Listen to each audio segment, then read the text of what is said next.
வணக்கம் கரவல மீனவன் மக்களை, இன்றைக்கி நம்ம என்ன ஒரு வீடியோ பார்க்க போகிறோம். நம்ம வந்து பாரம்பரிய இந்த பற்றையில் வைக்கிற நம்ம கருவாடை தாங்க மக்களே பார்க்க போகிறோம். இது என்ன கருவாடுன்னு பார்த்தீங்கன்னா, இது வந்து கீரி மீன் சாலைன்னு சொல்லுவாங்க.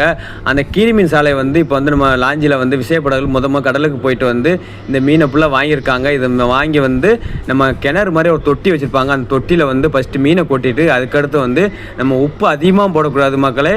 உப்பு வந்து லேசாக சீர் உப்பு தான் அடிக்கணும். அந்த உப்பை பாதி தட்டிக்கிட்டு அதுக்கு மேலே மீனை கொட்டுவாங்க. ஏன்னா அப்போ தான் வந்து மீன் எல்லா மீனோட போய் அந்த உப்பு வந்து அதிகமாக சேரும் மக்களே. ஒரு ஐயா வந்து அழகாக எவ்வளோ அழகாக ஒரு பற்ற கருவாடு முறையை வச்சுக்கிருக்காங்க பாருங்கள்.